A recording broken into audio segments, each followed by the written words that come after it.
नमस्कार। हम आए दिन पेपर में देखते हैं कि डेंगू के कारण से कई मौतें हुई। कई बार टीवी में भी ये सुनते हैं कि कई लोग डेंगू के कारण से अस्पतालों में भर्ती हैं और कई लोग डेंगू से अपनी जान भी गंवा चुके हैं। तो आइए जानते हैं डेंगू बीमारी के बारे में। डेंगू बीमारी आखिर है क्या, कैसे फैलती है और इसका आयुर्वेदिक उपचार क्या हो सकता है। डेंगू बीमारी के जो मुख्य लक्षण हैं वो है तेज बुखार आना यानी हाई ग्रेड फीवर होना, सर दर्द होना, वॉमिटिंग होना, उबकाई आना, पेट दर्द होना, कभी कभी दस्त लगना, आंखों में दर्द रहना, जोड़ों में दर्द रहना और साथ ही साथ में जब यह बढ़ने लगता है तो शरीर में रैशेस भी आने लग जाते हैं। ऐसी अवस्था में जब यह डेंगू वायरस हमारे शरीर में फैलता है तो हमारे शरीर के प्लेटलेट्स को यह कम करता है। प्लेटलेट्स रक्त का एक भाग होते हैं जो कि रक्त का जमाने के काम आते हैं और जब इनकी संख्या घटने लगती है तो वैसे ही रक्त क्लॉट होना बंद हो जाता है, रक्त का थक्का जमना बंद हो जाता है। ऐसी स्थिति में हमारे शरीर में रक्त का स्राव होना, जिसे हेमरेजिक कंडीशन भी कहते हैं, वो उसकी शुरुआत हो जाती है। और हेमरेजिक कंडीशन के बाद में जब बहुत ज्यादा रक्तपात होने शुरू हो जाता है तो उसके बाद में व्यक्ति शॉक में भी चला जाता है, जिसे DSS की अवस्था भी कहते हैं।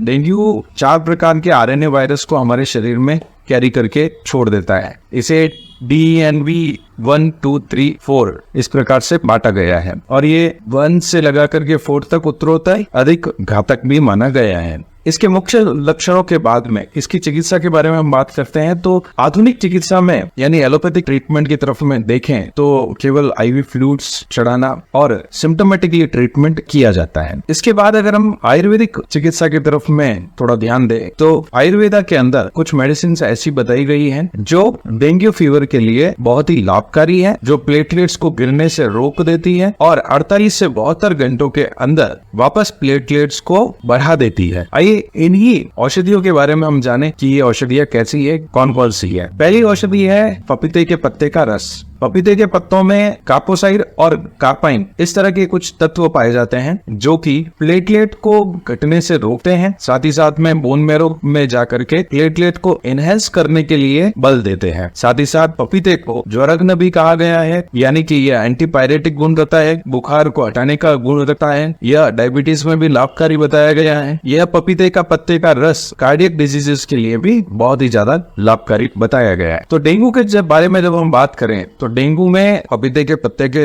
रस को कैसे पीना चाहिए इसके बारे में बात करते हैं। पपीते के आप 4-5 पत्ते लीजिए, इन्हें अच्छे तरीके से धो लीजिए। धोने के बाद में आप इसे मिक्सी में ब्लेंड करिए और ब्लेंड करते समय थोड़ा थोड़ा पानी मिलाते रहिए। जैसे जैसे आप इसमें पानी मिलाएंगे ये बिल्कुल ही पेस्ट जैसा बन जाएगा। फिर आप इसे छान लीजिए और इसका रस बिल्कुल निचोड़ करके एक ग्लास में ले लीजिए। तो 40 से 50 ml तक का जूस आप दिन में 2 से 3 बार पी सकते हैं। इससे आपके प्लेटलेट्स में वृद्धि होने लगेगी, आपके शरीर का दर्द कम होने लगेगा, बार बार तेज गति वाला बुखार आना कम हो जाएगा। दूसरी बात, डेंगू के अंदर में बॉडी क्योंकि हाई ग्रेड टेम्परेचर रहता है इसलिए बॉडी डिहाइड्रेशन मोड में चली जाती है, शरीर निर्जलीकरण की अवस्था में प्राप्त होता है। ऐसी अवस्था में आप सेंधा नमक और मिश्री आप एक गिलास में पानी में घोल दीजिए और इसे पीजिए। दिन में 3 से 4 बार पीजिए ताकि आपके शरीर में आने वाली जो पानी की कमियां है वो पूरी होना शुरू हो जाए। इसके अलावा धान्यखीम एक ऐसी औषधि है जो कि नाम से आपको कठिन लगती है लेकिन बहुत ही सिंपल है। साबुत धनिया लेना है आपको, 1 चम्मच साबुत धनिया लीजिए। आप एक पैन में 1 गिलास पानी गर्म करिए और उसे उबलने तक गर्म करिए। फिर आप उसे गैस से हटा लीजिए। उसके अंदर में वो जो साबुत धनिया है उसे फूट करके आप डाल दीजिए। थोड़ी देर तक आप उसे उसी जल में रहने दीजिए। जैसे वो जल थोड़ा ठंडा पड़ जाए उस समय आप उसे छान करके रोगी को दीजिए। उससे उसकी प्यास भी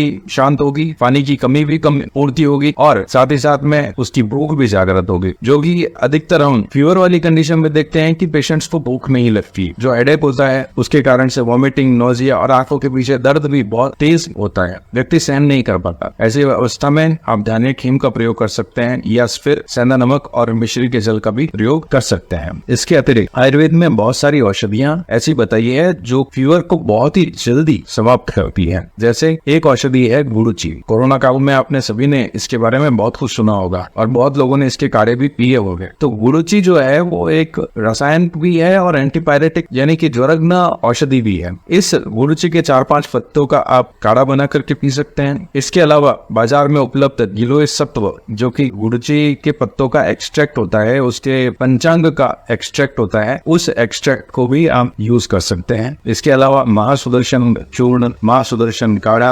अमृतारिष्ट, अमृतोत्तर कषाय, इस प्रकार की औषधियां आपके शारीरिक जो वेदना है उसको तो शांत करेगी, साथ ही साथ में फीवर को भी बहुत जल्दी समाप्त कर लेगी। आयुर्वेदिक औषधियों में ऐसे गुण होते हैं जो कि निरापद होती है, जिसके कोई साइड इफेक्ट्स नहीं होते। ये आपकी भूख को तो बढ़ाता ही है, साथ ही साथ में आपके शरीर में होने वाले दर्द को भी शांत करता है। तो इन औषधियों का दोस्तों आप प्रयोग करें। अगर कोई व्यक्ति गंभीर अवस्था में अस्पताल में भर्ती है तो उसे भी आप पपीते के पत्तों का रस या फिर गिलोय का रस या तुलसी के पत्तों का रस, इनका आप काढ़ा बना करके भी दे सकते हैं। इन्हें आप पिलाइए, जिनसे उनके प्लेटलेट्स में वृद्धि हो, उनका फीवर टूटे। क्योंकि आधुनिक चिकित्सा पद्धति में जो उपाय है वो सिर्फ फ्लूइड का मेंटेनेंस है। यह एक वायरल बीमारी है, इसमें एंटीबायोटिक्स कुछ काम नहीं करती है। ऐसी अवस्था में जब व्यक्ति बहुत ज्यादा गंभीर बीमार है तो आप आयुर्वेद चिकित्सा की तरफ बढ़िए, आयुर्वेदिक चिकित्सा लीजिए। इससे पेशेंट जल्दी ठीक भी होगा और उसके प्लेटलेट्स में भी काफी वृद्धि देखने को मिलेगी। इसके साथ में आप तुलसी, काली मिर्ची और सूंठ, इनका